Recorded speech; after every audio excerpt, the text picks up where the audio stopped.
time, introverted by your distance from me and by mine.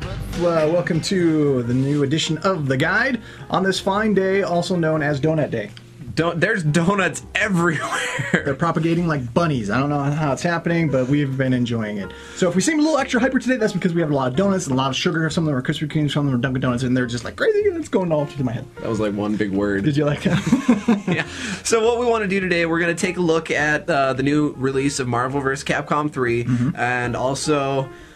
sad news, Guitar Hero is no more. Hero. Yeah, and then crazy. we're going to take a second peek at Bulletstorm, really not the game, but more of... the media response. Yes, the media response. People are saying it's, quote, worst video game in the world.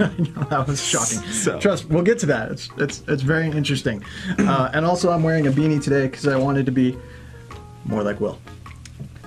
Well, thank you. I'm flattered. As you should be. Starting off with Marvel Vs. Capcom 3. It's been 10 years since one of the great arcade games left arcades. Arcades don't exist anymore. But they're releasing Marvel Vs. Capcom 3. MVC 2 was in arcades about 10 years ago.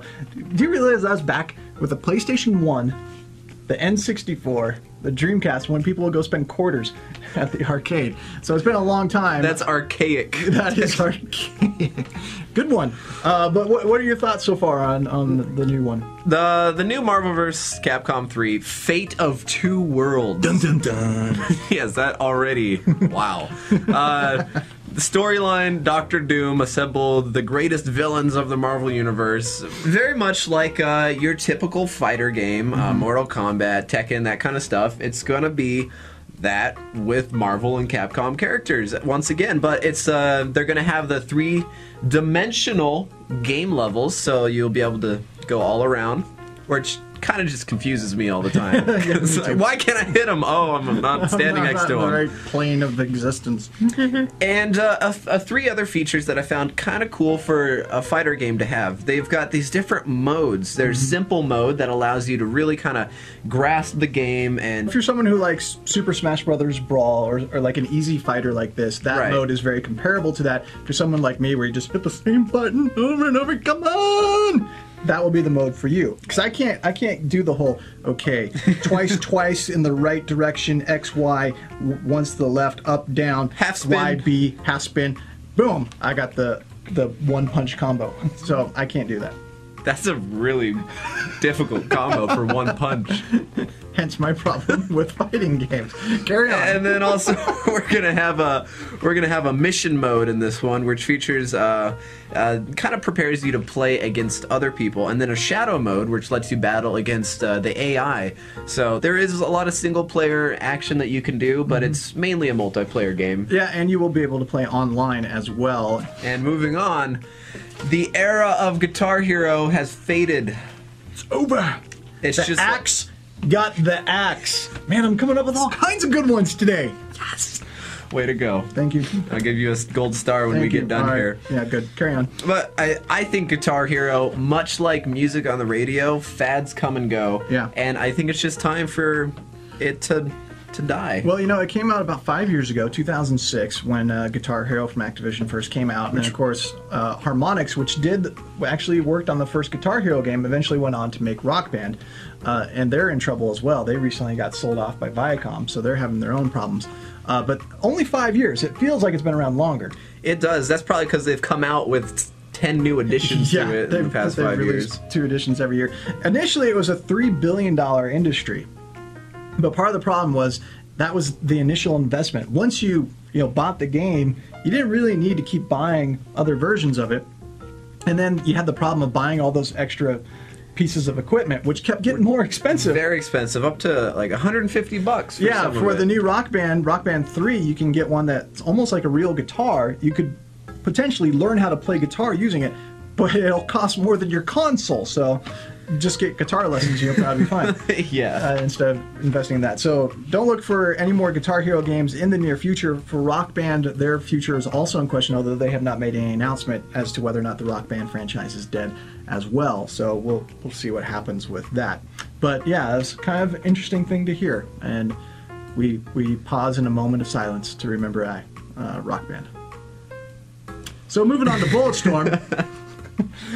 We talked about this game last week, causing a storm of controversy. FoxNews.com released an article, said worst video game in the world. No joke. Yeah. That's what they said. And it was basically one of those articles like, won't someone think of the children? It's going to ruin our society. I mean, personally, I thought it was a strong reaction, and I can understand why it reacted the way it did.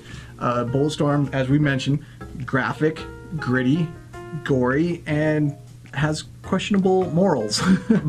But I think if society hasn't gotten ruined already from many other video games, True. Bulletstorm isn't going to be the one to take it down. It's just one of those games that parent discretion is definitely necessary before it comes into gamer discretion before is it comes into the home. Yeah. Like, and we already covered some of it on our last edition of the guide.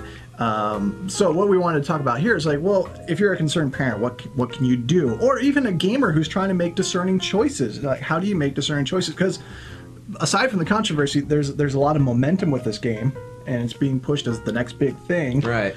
With shooters. So how do you make discerning choices? Well, there's several ways. Yeah, and the first and the easiest step for anybody is when you're shopping for a game, look at the back of it. There's always going to have the gameplay rating on there. From the ESRB, Entertainment Software Ratings Board. And it'll tell you what the game has in it. It'll say there's language, blood, violence, nudity, all that stuff.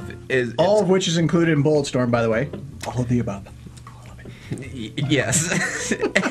And so that's your first step. To think, all right, well, do I want a game in my house that's gonna be presenting me with all of these scenarios? So educate yourself on what the ratings stand for, from E for everyone to M for mature, and what the ages are that are appropriate for that. If you got questions, we can help you out with that.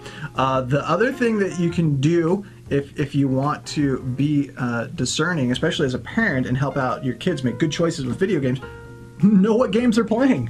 Yeah. Get involved with what they're doing. Games are fun. They are. It's very easy. Just be a part of Show some interest. Their gameplay experience. Yeah, and don't be afraid to show some interest in what they're doing, and be a part of it, and then you can help guide them, as a friendly counselor instead of a authoritative, you're going to mess up your life forever kind of figure, because it's important to make discerning choices, and it's important to have parents be involved with those choices. Yeah. But there's ways you can do it without coming off seeming like, you're being a jerk about it.